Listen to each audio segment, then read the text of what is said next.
मनोज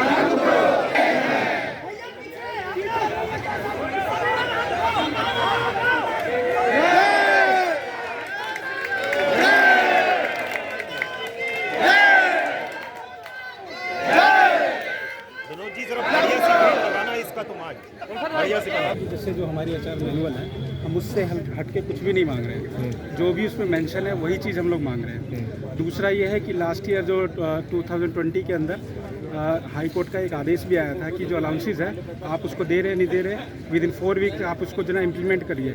लेकिन वो मिशन से एक लेटर गया कि हम लोग ये सारी चीज़ें कर रहे हैं, लेकिन उसके बाद ये हमारे अलाउंसेस भी बिल्कुल डिडक्ट कर दिए गए। अच्छा, वो भी है ऐसा, लेकिन जब वो कंटेम्प्ट ऑफ कोर्ट कर सकते हैं तो हम लोगों की क्या वैल्यू है। अब हम लोग इतनी दूर से परेशान हो रहे हैं, कोई 400 किलोमीटर कोई 500 किलोमीटर है, उसके बाद कोई किसी भी तरीके का कोई महत्व नहीं दिया जा रहा। प्रेशर इतना तगड़ा है कि कोई हमारा साथ का BMM DMM कोई ब्रेन हेमरेज से हो रहा है, कोई मतलब कि हार्ट अटैक से, मतलब जो दुर्दशा हो गई एक तरीके से कही जाए। तो सभी ने तो सोचा कि कुछ अच्छा किया होगा UPSRM ज्वाइन करने के बाद, लेकिन ज्वाइन करा, काम पूरे इतना एफर्ट किया जाता है, आप यकीन नहीं मानेंगे कि हर एक बंदे के पास, किसी के पास 3 प्रभार है, किसी के पास 4 प्रभार है। और इवन हम लोग डिस्ट्रिक्ट पे रहते हैं तो हम लोग खुद ऐसे एज ए पत्रवाहक की तरह काम करते हैं। आप खुद सोचिए कि कितनी बुरी हालत है हम लोगों की। कहाँ कौन से जिले से हैं? पीलीभीत से। पीलीभीत से। तो आप भी BMM के मैं DMM के पोस्ट में।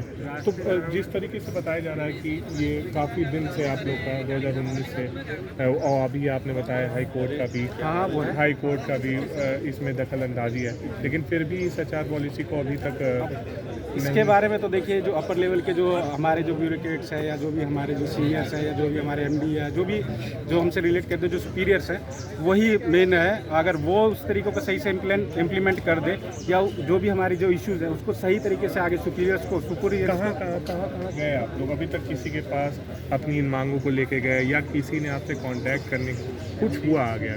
कांटेक्ट का तो नहीं, जैसे जिस तरीके से हमें लगा हमें इसकी मांग करनी चाहिए, जैसे लास्ट ईयर की बात हो, इलेक्शन था, इलेक्शन से पहले हम लोगों ने धरना दिया था। धरना देने की बात ऊपर तक पहुंची तो हमारे ACS सर मनोज सर हैं, जो अब APC है, उन्होंने हमें आश्वासन दिया कि ये इलेक्शन ख़त्म हो जाए, इलेक्शन के बाद ही हम आप लोगों का जो भी मांगे हैं वो सारी पूरी कर देंगे। बाकायदा उन्होंने VC में मेंशन भी किया, VC भी हम लोगों के पास, VC का रिकॉर्डिंग है, वो भी है, सारी है। लिखित में वो प्रॉपर उन्होंने नहीं दिया, उनके पास उनका जो एक मतलब कि स्टेटमेंट है उसमें उन्होंने सिग्नेचर करके दिया था, उस पर हम लोगों ने विश्वास किया। लेकिन वो 2 महीने 3 महीने 4 महीने ऐसे बीत गए, उसके बाद कोई उसका रिजल्ट नहीं आया। फिर फर्दर हम लोगों ने मिलकर दोबारा से ये अपना हड़ताल का कुछ प्रोग्राम रखा कि ताकि हमें, क्योंकि आश्वासन मिलने के बाद कुछ नहीं मिलने के बाद तो फिर दोबारा से कोशिश की गई। फिर दोबारा यही बोला गया कि 2 महीने 3 महीने बाद मेडिकल इंश्योरेंस दे देंगे, ये दे देंगे, सैलरी इंक्रीमेंट कर देंगे। अभी भी नहीं है, पत्राचार चल रहा है, लेकिन वो फर्जी है एक तरीके का। पत्राचार है, एकदम फर्जी है वो। जी, मैं कहता हूँ सर, पिछले लगभग 4-5 साल से हम धरने पे बने हुए हैं, बीच बीच में आ जाते हैं। हमें मनोज सिंह जो ACS थे पहले, अभी APC है, उन्होंने हमें आश्वासन दिया था, लिख के वीडियो कॉन्फ्रेंसिंग भी की थी कि आपको ये चीज़ मिल जाएगी, लेकिन उसके बाद भी अभी तक कोई चीज़ नहीं मिली है। बार बार यही आश्वासन दिया जाता है और घर भेज दिया, कुछ नहीं देते। अच्छा जी, सही है। हमारी जो है वो भी नई चीज़ें जो है। कितनी सैलरी है आपकी? सैलरी तो 25,000 है, 25 से 45 उन्होंने आचार पॉलिसी में लिखा था, और 25 में हमको जो है 22,500 मिलता है। 10% TDS कटता है, वो भी TDS जमा होता है कि नहीं जमा होता है। कभी 12 महीने में 6 महीने का जमा होता है, तो कहीं 8 महीने का जमा होता है। फिर हम उसको क्लेम करते हैं, क्लेम में भी नहीं पूरा मुझे नहीं पाता है। अच्छी स्थिति है। अच्छा जी।